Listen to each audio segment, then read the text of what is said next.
Well, good afternoon. I'm Dr. Alamanda. I'm an orthopedic surgeon specializing in hip and knee replacements here at OrthoVirginia. It's my pleasure to welcome you to the Facebook Live event from our Herndon office in Northern Virginia. For those of you who might not know about OrthoVirginia, we're the largest multi-specialty orthopedic group in Virginia. We have many offices conveniently located across the state, including Northern Virginia. We also have offices in Richmond, Lynchburg, as well as Virginia Beach.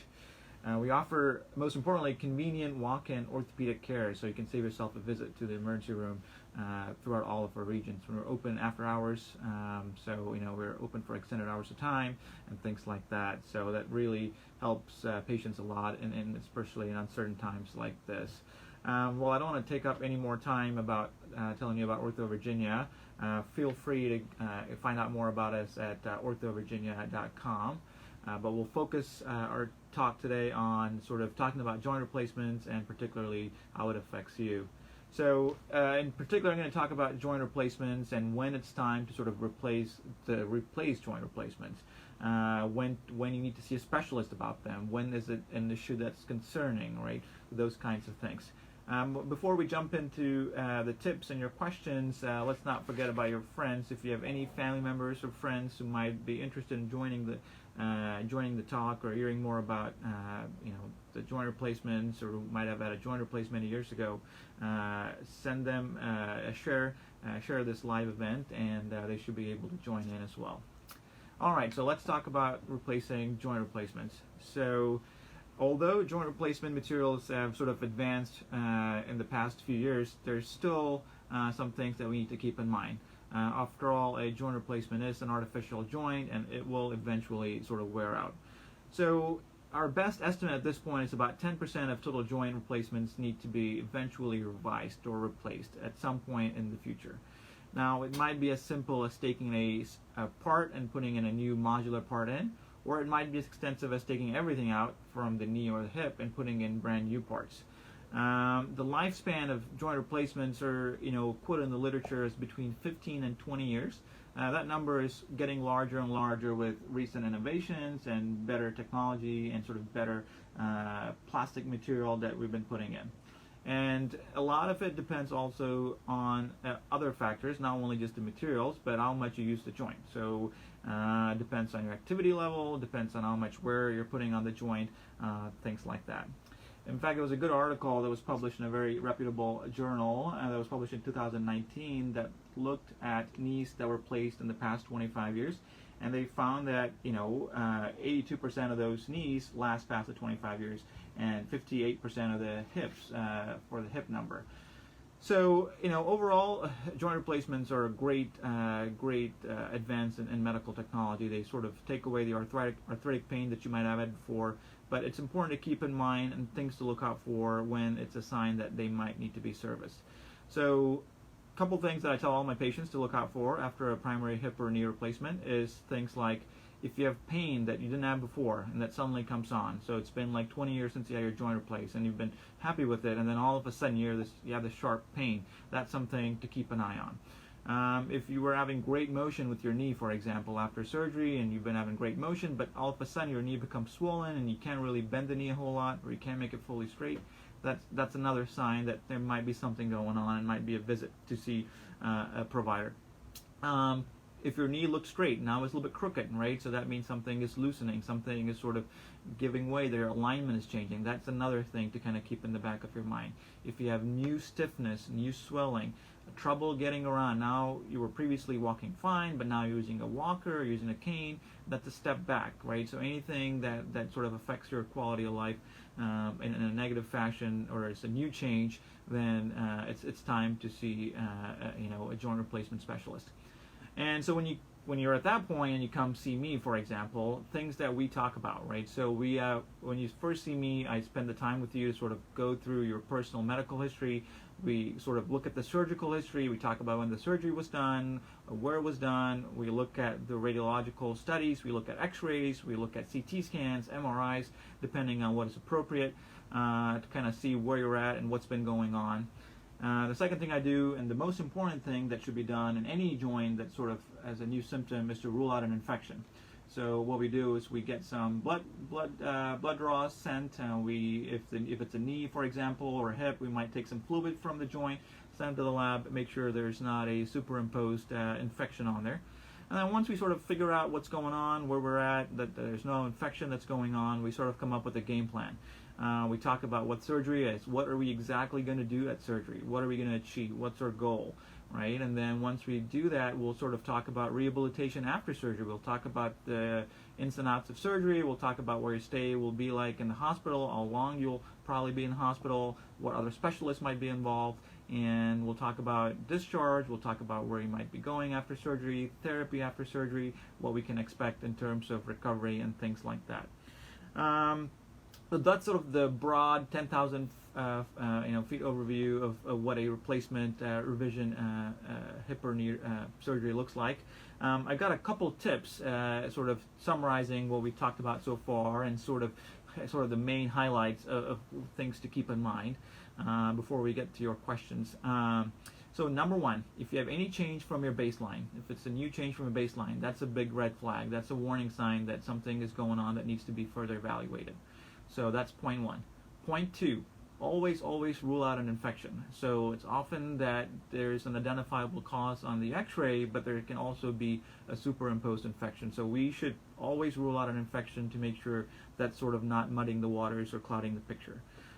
We should always discuss with your surgeon regarding the expected course. So what do we do preoperatively? What are we doing intraoperatively? What are we doing post-surgery? What does recovery look like? We need to get good expectations set up. And if you have prior x-rays, those are very valuable. They allow us to sort of keep a chronological check on things. So those are very valuable in looking at comparing things.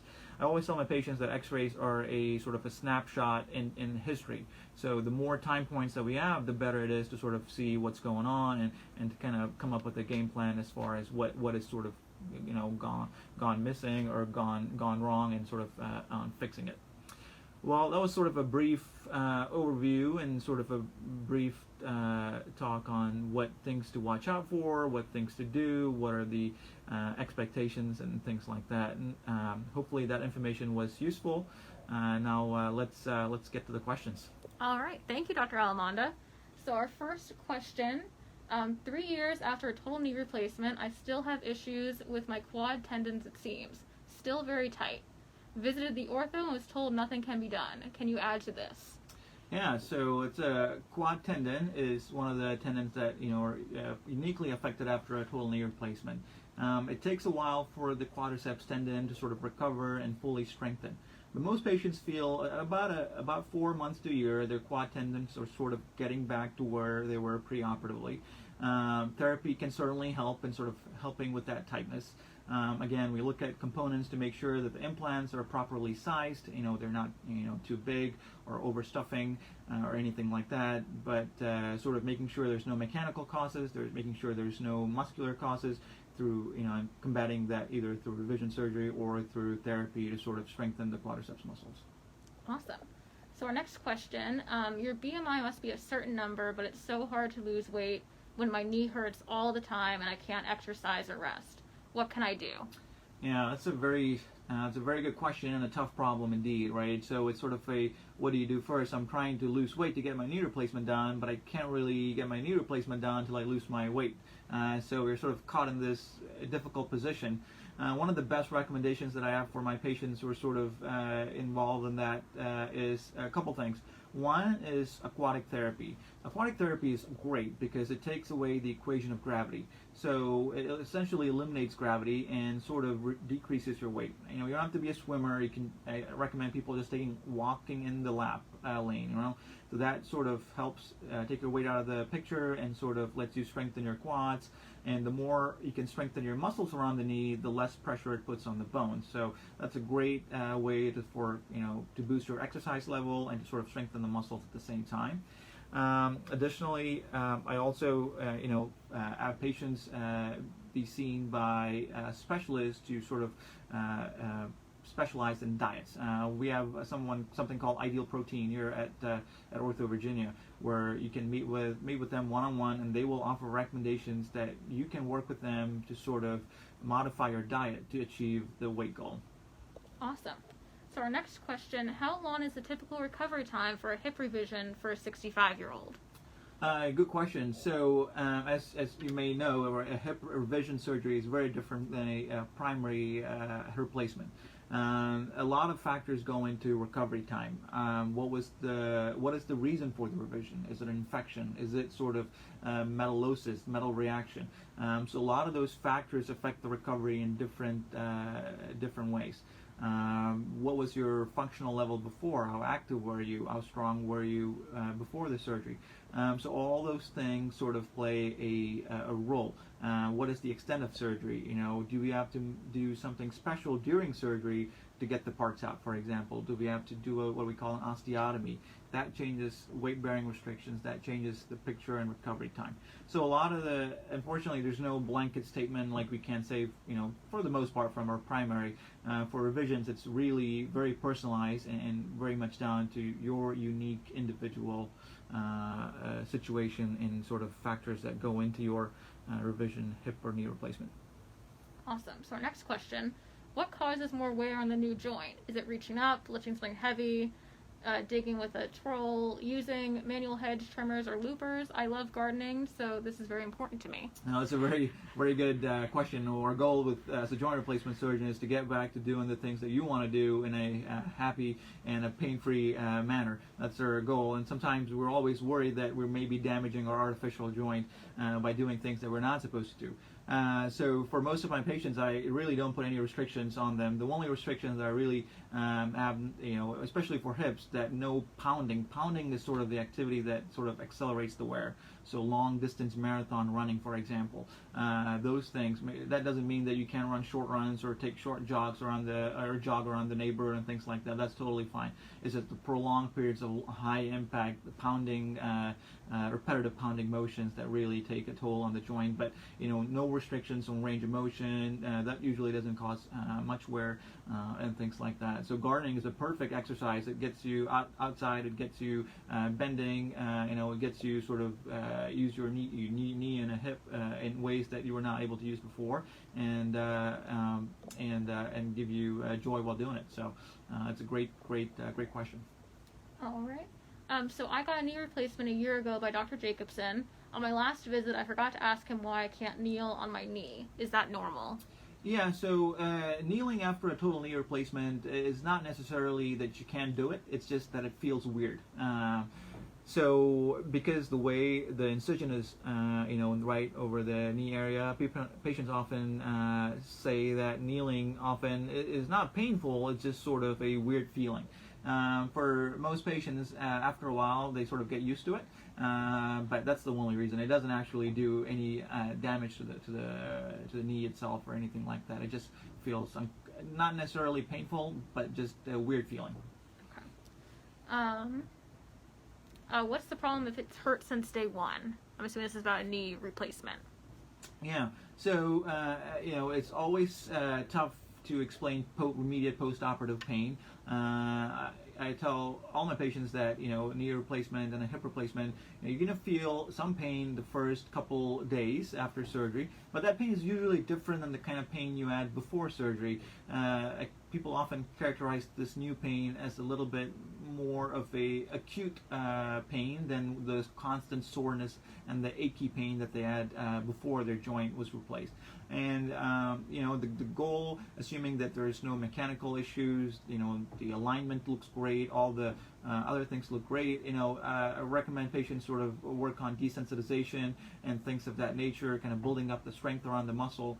And what I said for patients before surgery, kind of strengthening the muscles around the knee or on the hip, can also pay dividends after surgery.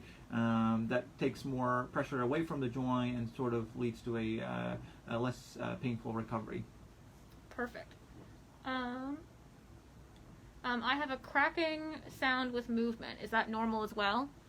Yeah, so oftentimes patients, especially after knee replacements, can notice noises, essentially. That's usually different than what they were ever used to before. A normal knee usually doesn't make that kind of noise, and that noise is usually from the articulation with the metal and the plastic inside the knee joint. In the majority of patients, what happens is over after a couple of years, that noise sort of becomes a part of them, and sort of they sort of mentally choose to ignore that noise, and sort of becomes part of them. But if it's unusually loud noises or unusual constant noises, then that's not normal. What I'm talking about is very subtle noises and mild clicks and things like that you may feel or hear. But if it's an audible noise that other people are hearing, that might be something that needs to be investigated further. All right. I had hip revision in March 2020, and I'm still having problems laying down and sleeping. I already use a pillow under my knees, and I've had PT. Any suggestions on that?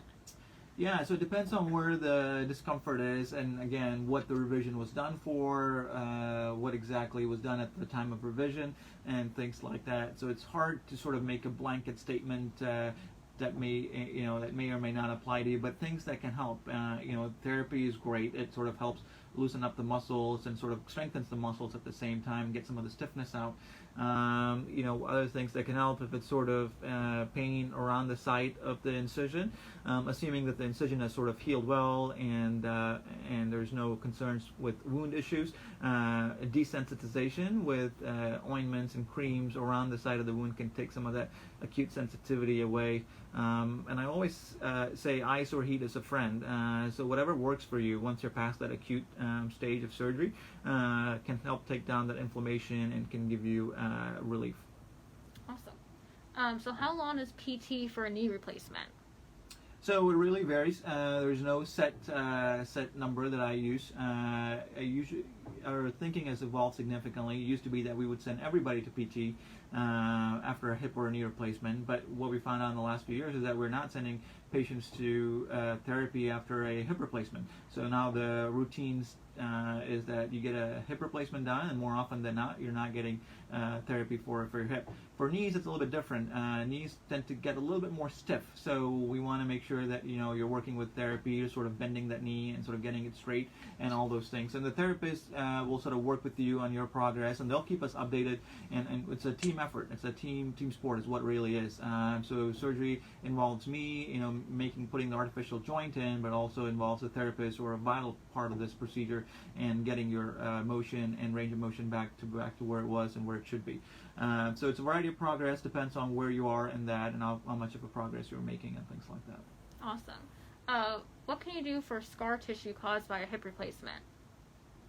So it depends on, again, where the scar is. If you're talking about sort of superficial scar, where some patients tend to get keloids around the site of the actual incision, for that, it's what I mentioned before about ointments and creams to sort of rub on that area and sort of desensitize that area and things like that. If you're talking about scar within the joint, one of the best things is kind of therapy and stretching within the confines of what your surgeon said you could not do, to kind of help make sure that your hip is not tightening up and making sure you're getting the most motion out of the new joint. All right. I had a double hip replacement when I was 32 years ago. The replacement had holes that the bone grew into. Can this be replaced?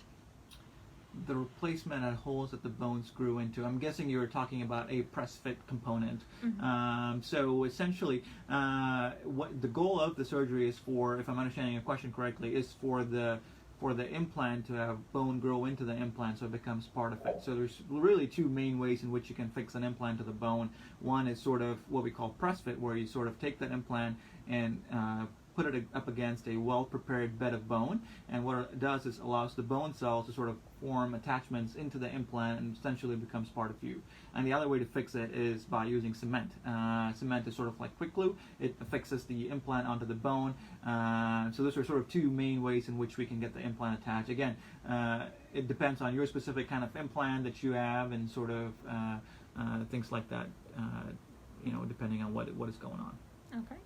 I had a partial knee replacement from a non-OV doctor. Will OrthoVirginia doctors be able to replace this replacement even if they didn't do the original surgery? I've been feeling pain in the first partial knee replacement for about 6 months. Yeah, so to answer the first question, I am, and I'm sure any other OrthoVirginia doctor, happy to see any patients. The partial knee replacements are great for isolated sort of only one compartment as disease in it. But over time, what can happen is patients can get disease in the other compartment. And when that happens, it's not uncommon that we sort of convert that partial knee replacement into a full knee replacement. Now, it's a little bit more of a tricky surgery than a routine primary knee replacement, but we've done that plenty of times, and the patients are very happy, if done appropriately and properly, and have a new knee on that side. Awesome. What about pain in an area that was replaced about 15 years ago for a 94-year-old? Yeah, so was it a hip or a knee? They did not mention. So again, it depends on the reason. Usually when there's pain, I always look for a reason, right? So there's got to be something that we should be able to fix. You should not operate on anyone that just has pain. So there's got to be a reason behind the pain, and our goal is sort of find that reason. Why are you having that discomfort that was not there before? And sort of investigate that more, and depending on what our investigation shows, can address that problem head on. If it's an infection, we get rid of that infection, or try to get rid of that infection by taking out all the parts, putting in a spacer, coming back in, putting in new parts. If it's loosening, we take out the loose component, put in a new component. If it's sort of the plastic wearing off, we take off the worn piece of plastic and put in a new plastic in. So it really depends on the reason for the discomfort and the pain. Awesome. What can you tell me about stem tip pain following a revision? I had a revision done and now have on and off excruciating stabbing pain in my thigh. Yeah, so stem tip pain is sometimes, we used to see these with these older generation metals, the very thick, heavy metals. So those metals sometimes can, because if you can think about it, the bone has sort of certain density to it, and the metal that you're putting in has sort of some density to it. And when there's a mismatch between the density of the bone and the density of the implant, patients often feel sort of that area where that transition happens, where there's bone and then there's an implant inside the bone and then there's just bone by itself. So it depends on when the implant was put in. It depends on what kind of metal was used for that implant. Nowadays the revision implants we're sort of moving towards the titanium metal, and that's a little bit sort of more compatible with bone in terms of density. So it depends on that. Depending on the thigh tip pain, we have to look at how long has it been since the implant was put in, and then we can have a talk about, what it means to get that out, is it worth the risk, and things of that nature. Awesome. About a month ago, I experienced acute hip joint pain. Hip pain has decreased somewhat, but I still have soreness. When is it time for a corticosteroid injection? So never inject a artificial joint with the steroid. It's not a good idea in general. It kind of predisposes your risk for infection and things like that. If it's a native hip, meaning that it's your own body parts, right? It's your own bone and joint that you were born with, and you were diagnosed with hip arthritis, and you've had an injection in the past and gave you good relief. I usually recommend patients, wait about 3 to 4 months in between injections. Mm-hmm. That's usually a rough timeline that I kind of follow. Okay. What is the recovery time after a shoulder replacement? Unfortunately, I do not do shoulder replacements. I primarily do hip and knee replacements, but we have terrific partners in our offices around the state who specialize in shoulder replacements. So I'll leave that to the experts. Awesome. And we will follow up with questions we don't get to on the live. But next question, are there any options like applying a synthetic covering to original bone ends in knee to replace cartilage in place of a total replacement? Yeah, that's the magic elixir that we're working on. Unfortunately, once the cartilage is gone, there's really no good science that shows sort of the regeneration of cartilage. There's been a lot of science in the world of PRP and the world of stem cells and things of that nature, but so far science has not been 100% that's the way to go, or that gives definitive results 100% of the time. So it's very variable at this time, and unfortunately, once the cartilage is gone, it's gone. Mm-hmm. All right, I had a right knee uni implant in 2012. Due to many problems, I had a full knee replacement in 2016. There is a constant pain, but varying in pain. 2 different doctors have said that as long as I can handle the pain, it's best to leave it alone. What is your opinion?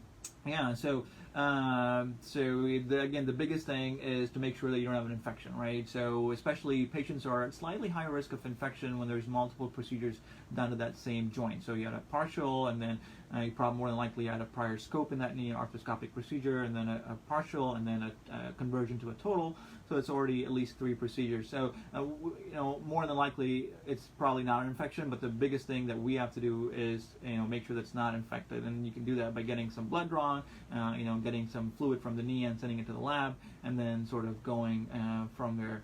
Once we know it's not infected, then we can look for other reasons why you might be having pain. Is the alignment okay? Are the components in good position?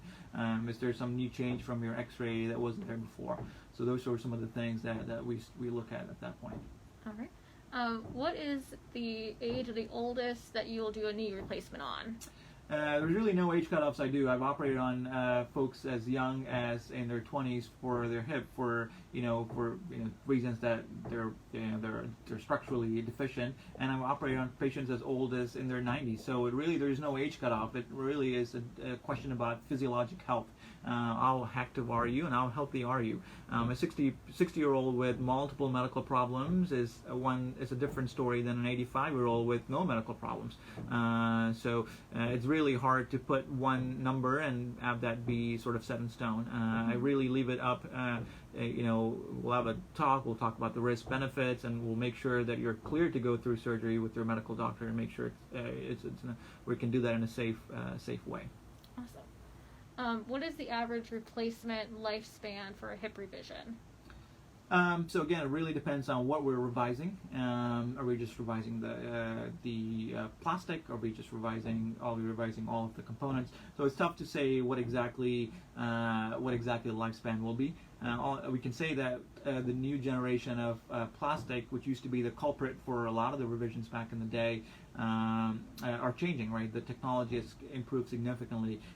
We've had good 15-year track records on these new generation plastics. We don't know how long they'll last, but 15 years out, they're looking pretty great. So they may last, another 30 years, but we don't know that information. But it looks very promising at this time. All right. What % of joint replacements are affected by infection? That's a good question.